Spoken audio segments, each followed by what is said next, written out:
Welcome to the SRS Podcast. I'm your host, Aaron J. Babyar, and I'm the Training Director of Support Raising Solutions.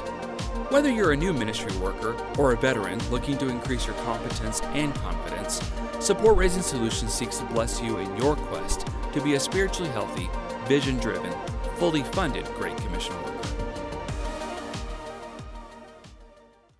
Thanks for being with me on the SRS Podcast. I don't have a guest today. In fact, I just grabbed an email from a user mailbag, so to speak, because quite honestly, this is one of the most common questions that I get every year right about this time.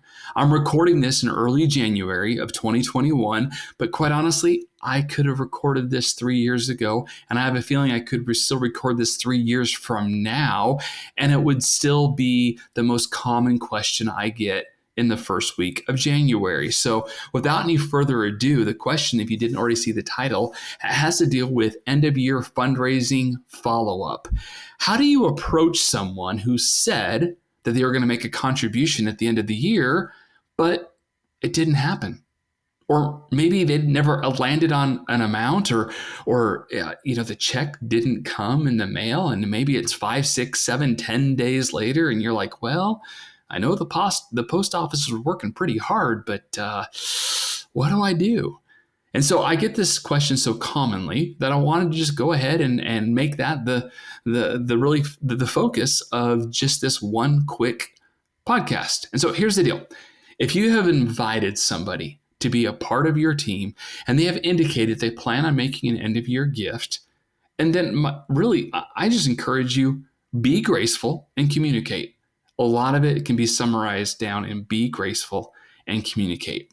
Would I message them? No, probably not. That's too impersonal. Would I email them? No, probably not. Too impersonal.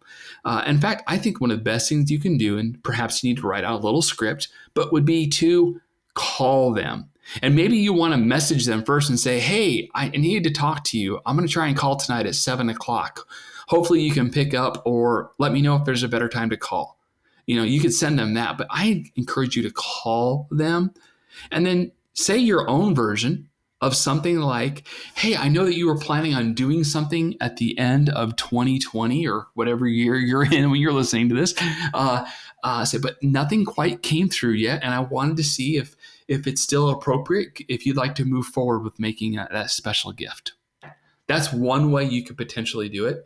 Maybe there was an amount and you might say, hey, Mr. Smith, I just wanted to follow up with you. I recall you telling me that you wanted to send in a $2,000 gift at the end of the year. Sometimes things get lost in the mail and I have not received the check. Did you perchance already drop that in the mailbox?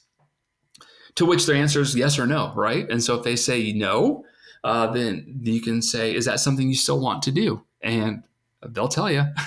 Or they might go, oh, I'm so sorry. Thank you for calling me. Oh, I should have got this done. And at that point, I would suggest go pick it up. If you're physically able to say, you know what, I'm going to be in your neighborhood. And again, you don't want to lie, right? You want to be telling the truth here. But if it's somebody that's in your general area and you have to go to Walmart or something anyway, you might go, you know what, I'm going to be in your neighborhood. Can I drop by and pick that up on my way to the store later on tomorrow morning or something like that? But basically, make it easy for them to follow through on what they said they were going to do. I don't suggest just sending a link. If you just send a link, they might forget again. And so if there's a way for them to digitally give, you might just say, hey, you know what? Let me walk you through this real quick. Are you able to get to your computer? Let me know when you're there. And then you email them a link and you stay on the phone with them while they fill it out. Again, the purpose behind it is not to be controlling. It's not to be a pest. I mean, you want to be graceful. You want to be kind. But at the end of the day, if someone has indicated they want to give towards your Great Commission work that you're doing together for the kingdom, sometimes you have to help remove the speed bumps. You have to remove the hindrances to them being able to do that. And so hopefully this is helpful. But the one thing I wouldn't do is wait and wait and wait and wait.